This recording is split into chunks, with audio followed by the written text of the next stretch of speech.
Welcome back to the continuing misadventures of fishing without bait.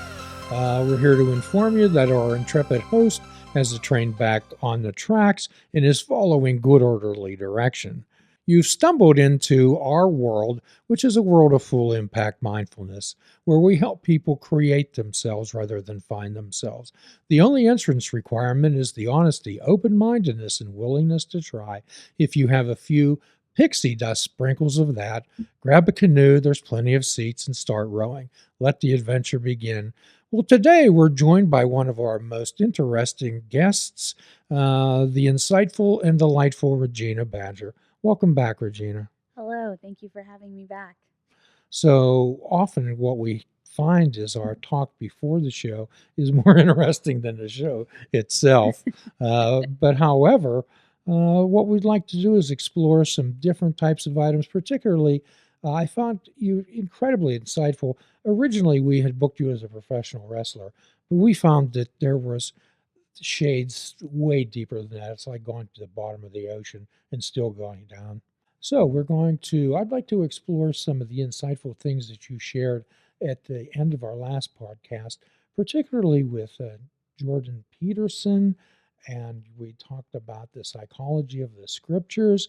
And you had mentioned something to me before about identifying yourself as a Christian and other people looking askance at you for that. Yeah, Jordan Peterson's lectures and writings were absolutely crucial in my journey back to the divine. Um, it's it's interesting because when I first started listening and reading to him, even though I was starting to get the call to like come back home to God, there was still that little bit of ego that was like, oh, this guy talks about God a lot and he talks about the scriptures a lot. And I would almost, I don't want to say hit mute, but I would turn the volume down when he would talk about that. But then as I dove into it and dove into more of his lessons, the lesson that stood out the most to me was he was doing this lecture and he was talking about if you need a goal to aim for, is you want to be the strongest person at your father's funeral. And that really struck me because at that time I was dealing with my mom's cancer diagnosis. And when you get some news like that, you have to be realistic about the outcomes, because she's older, breast cancer runs in the family and everyone before her kind of had the same fate. So you have to really like kind of swallow that pill. And so I heard that, and that just led me to kind of go more and more down the rabbit hole. And again, there were some things I was like, that doesn't really resonate with me, or I don't really agree with his opinion on that. But I didn't want to discredit all the other things that resonated. And then as time went on, as my journey continued, I was introduced to the scriptures in a whole new way that despite all the years I went to Catholic school, all the years that I had grown up in a Catholic home, no one had ever explained like the meaning in those stories. Like I could talk to you for days about the dogma, the person, the place, the time, the ritual, whatever you want to call it.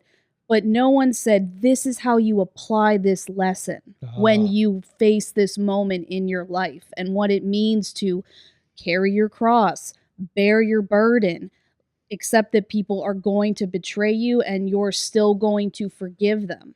Or what I've been applying in my life lately, and I know this word doesn't resonate with people, but it resonates with me, is working towards being the most Christ-like I can be. And the fun part of that is it also includes all the times I still make mistakes. Okay, so say more about, are you talking about Old Testament scripture? Are you talking about New Testament? What are you talking about?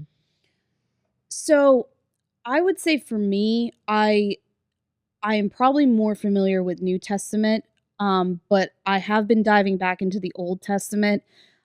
Peterson actually just put on YouTube, he did this deep dive with a bunch of other acclaimed scholars into, again, the meaning of those stories and what it means to like put yourself kind of in Moses' shoes and those meaning about like, you get out of the grip of tyranny And now you're in the desert with the snakes and there's no food. And where's this land of milk and honey we were promised? And to the point that you forget you forget that you were delivered out of that, and you're almost craving the tyranny because it's what you know. And it's the same thing as sometimes what you see is like, oh, this reminds me of home. Well, if that home wasn't healthy, then that's not the place to build shelter. So, what you're kind of telling me is that people who spend a lot of time trying to prove that Noah's Ark existed are missing the point behind the whole story.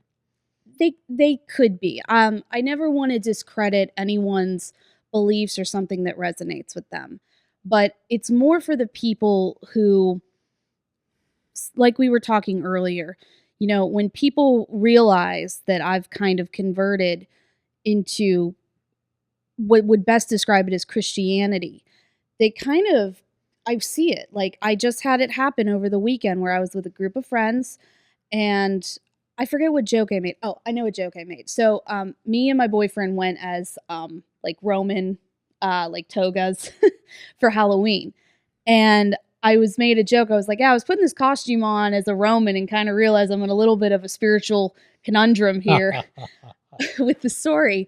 And they kind of didn't get it. And as like the conversation continued and it got into more like life and that, they kind of realized like, wait, you're a Christian? And I totally get why that throws people off, because I was so deep into like Satanism and just being very anti-God very loudly, that I can understand where people were like, what's with the flip-flop? And I watched them when I said, I'm a Christian. I watched it change in their eyes. And I almost had to say, hold on, before you completely rewire how you look at me, despite the fact that you've known me for how many years, you've invited me into your home, you've shared personal details with me, but you're about to literally change the way you view me. Let me put you on pause and try to explain this very intimate relationship that I've cultivated with the divine. I like that. Let's put things on pause while I explain things to you. Excellent. Right, because I totally understand how sometimes we do just see things at face value. It's kind of in our instinct to be like, is this danger or is this safe? Like, I get it. And again, I've been there. I've been there where I've judged too quickly, or immediately like saw people wearing a crucifix and was like, oh, like you're part of my pain too. And it's like that person had nothing to do with my story. But trying to explain to people that while others have weaponized Christianity, I am just trying to use it to live a meaningful life. And another Peterson-ism that I kind of latched on to was, a lot of people like to put him on the spot because he does all this work with the scriptures. And they'll be like, well, do you believe in God? And he says things like, well, it depends on what you mean by God. And it's the same thing of what you mean. What does it mean to be a Christian? I don't go to church. I have a very personal relationship with God and Jesus. I don't go to church because, I'll be truthful, I've tried going to church, and I do not feel like it amplifies. If anything, it kind of felt like it muted the connection that I have. So, does that make me a bad Christian?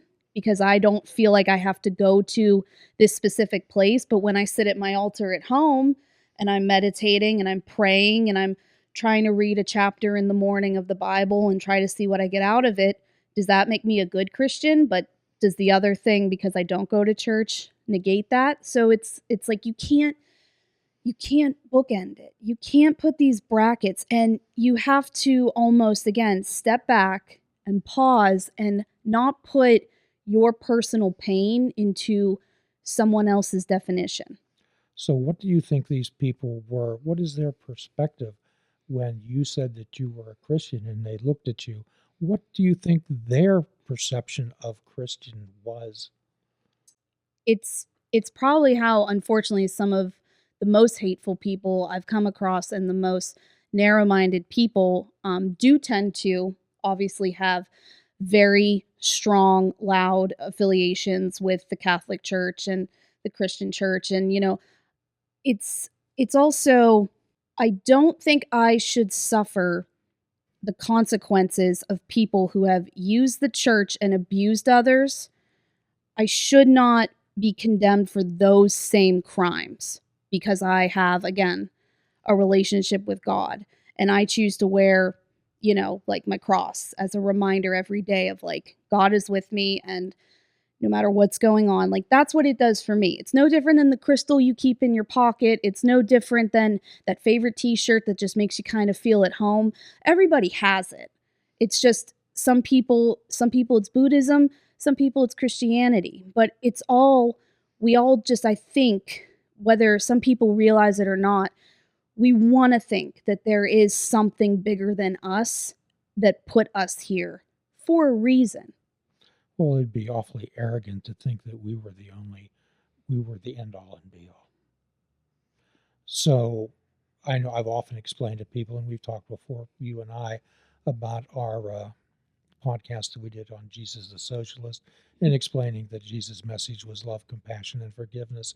And a person who does not have love, compassion, and forgiveness is the main foundation of their life, and might want to redefine how they identify themselves. And I want to tell you that I went back and watched that episode because that was a good lesson for me.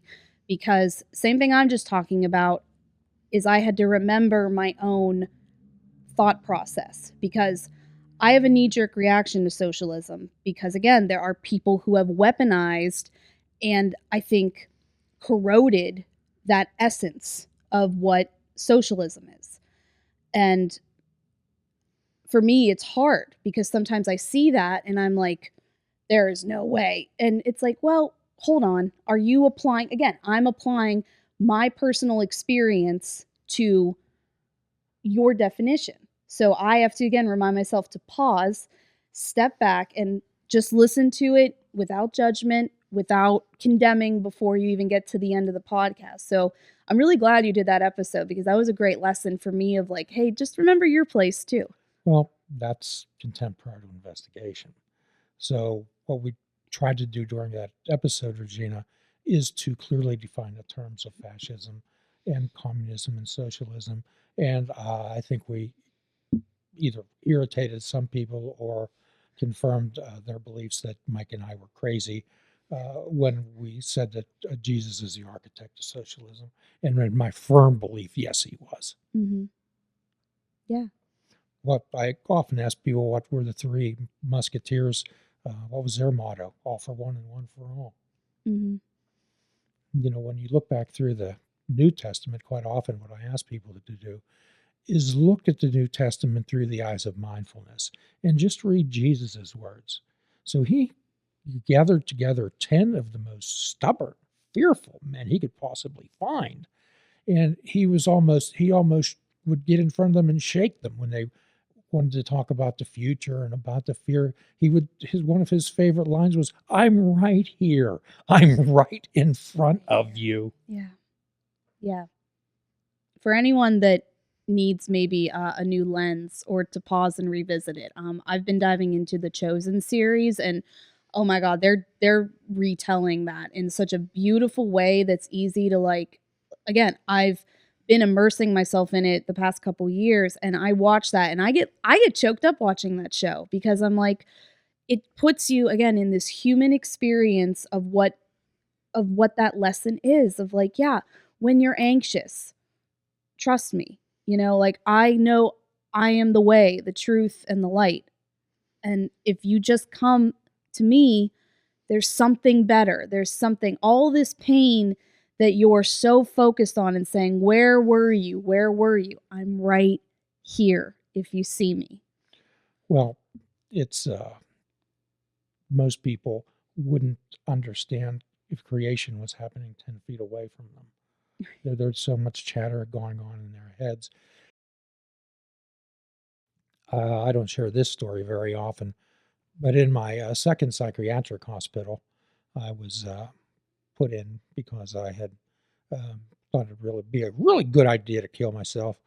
So I landed in this hospital, and one day I got called up to the head shed on yet another interview by a psychiatrist. But when I got there, I found out that my roommate had turned me in. He thought I was disturbed. So keeping in mind that we were not roommates at the Holiday Inn, okay, uh, I was more than perturbed. So it was the shortest interview I ever had with a psychiatrist. I sat down, and this guy looked at me. This is a little in the olden days, and he had somebody there taking the dictation, taking notes of the transcript of our conversation. And it was the shortest interview ever. He said, "Mr. Ellermeyer, I understand you pray." And I said, "Well, I believe so," because I was slightly acquainted with the 12-step world at the moment. And he says, "Tell me, Jim, what is prayer?" And I said, "Well, I believe it's talking to God, talking to a friend." He goes, "Oh, you talk to God, do you?" And I kind of knew where this conversation was going. I said, "Yes." And he said, "Does God talk to you?" And I said, "Well, I like to think so." And then he asked me the question. He said, "Do you hear God talk to you?" So I was pretty irritated, and I said, "Of course I do. Don't you?" And I saw him. He nodded, and I saw him right at the bottom of his paper, psychotic. Mm-hmm. So he What a dismissed shame. me. And I'm walking back down the hall, and I'm thinking, "Well, Jim, you just punched your ticket to Mayview, which was an old psychiatric hospital. Somebody burned it down, thank goodness." And it was outside of Pittsburgh. And I'm coming back to my room, and they had moved my roommate out of the room because I knew that wouldn't have gone well if he were there. So I sat down there and I thought, you know what? I have to talk to somebody sane. And there wasn't a sane person in that place. Patients, doctors, nurses, aides, no one. So I'm sitting there and I asked them, I said, this was in Greensburg, which was at the time Catholic Central. So I said, I want to talk to a priest. Mm. Even though I wasn't a practicing Catholic at the time, but I had to talk to someone sane. Yeah. So they called the diocese, and nothing happens by mistake. This priest's name was Father Raphael. He answered the phone, Mm-hmm. and he was there in 20 minutes. Wow. He sat down with me, and he listened to every word that I said, intently, active listening to me. Mm-hmm. And he didn't say much at the end, but he validated my concerns. And then he said, "Jim," he said, "I want to tell you something. God talks to everybody. Very few people listen." But he said, "Jim, God talks to everybody. Very few people listen." That was a long time ago, but that stuck with me. Yeah. That not only do we have prayer, we actually have to listen. Yeah. I think people struggle too because part of having that relationship divine is recognizing that when people talk about, God made us in his image, well, that means that you kind of are God. Because again, I have a very confident feeling with myself that, again, I am the universe experiencing myself. And that's why, like, everything is possible and you can create heaven on earth. Because if the universe could create me and put me here, then I have that exact same energy. And if I try hard enough, I can make these things happen that seem impossible. It's the reason that, these giant skyscrapers are standing. Like, it's things that shouldn't even exist. Like, here we are creating it. And every day we're almost uh, chaotically rolling a little bit into progress. But that's a whole nother conversation. But the story, like when you were talking about it, resonates with one of the stories that hit me pretty hard. And I'm going to paraphrase it terribly because I unfortunately can't almost like, how do I want to put this? I have a hard time reiterating certain things because I process it so deeply in my mind that sometimes I can't say it as eloquently as I would like. It's on my list of things to do in 2024 is to kind of advance my vocabulary a little bit. But the story of the prodigal son, where he wandered so far from the father, and when he came back, the father was waiting with open arms. And that really summarizes my journey. Like, I think about that a lot. Like, God was right there with me, waiting. He's like, I'm going to let you do this. I'm going to let you get this anger out. I know the devil has you. And when I say devil, it's not, not a little red man with a pitchfork. Like, that's not it. Because I truly believe that you are just as much as you're capable of creating heaven on earth, we are capable of creating hell on earth. And it's through our ego, it's through our judgment, it's through our intent to only see the world through a certain lens. And if you just set that down, if you just come to the table to talk and not to come to the table to say, I'm going to be right by the end of this conversation. If you do that, it's so much easier on the soul, and you might learn something. You might leave the table with a new perspective. And even if it's something as simple as, like maybe not every Christian hates the LGBT community. Maybe not every Christian. Like, I'll give a personal example. So post my converting back to Christianity, my new appreciation of life, I used to be, and I want to say this gently with myself, I was very pro-choice for me. And having these profound experiences and realizing what a gift and a true miracle life is, I am not that way. However, I still think that all women should have safe, reliable access to abortion, and it's none of the churches or not even really the medical systems. They just have to be there to assist. And I think it should be accessible, and I think it should be safe. And again, that's not something I would do, but that doesn't mean that I think that should be the way for everybody. That throws a lot of people off when we open up the Christian conversation, because obviously, I'm sure there's a ton of Christians right now who are like, how could you say that? How could you think that people, should have that option? And it's like, because it's not my life. And if you truly believe in free will and freedom of choice, you're going to make sure that you don't end up oppressing somebody because of what your comfort zone is. Yes, when we try to impose the template of our life upon others, that's tremendous ego, thinking that everyone should behave according to the template of my life. We're going to continue our conversation with the insightful and truly delightful Regina Badger, gaining her insights on her life and her fantastic insights. Even though we often don't agree on everything, we can agree on that we're friends and we all find a common solution together. And I hope you get something out of our conversation. And if you do, we'd appreciate any helpful comments or criticisms of this show.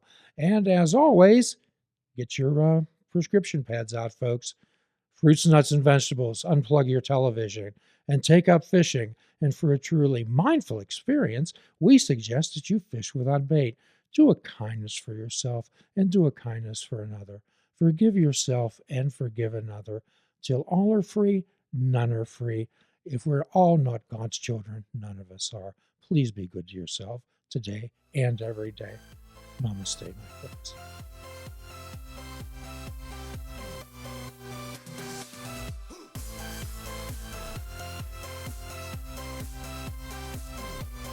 If you're interested in flying the colors of fishing without bait, click the shop icon on our website. We have clothing, mugs, cell phone cases, and so much more. Show the world that you fish without bait. This show is a member of the Sorgatron Media Podcast Network. Find out more at sorgatronmedia.com.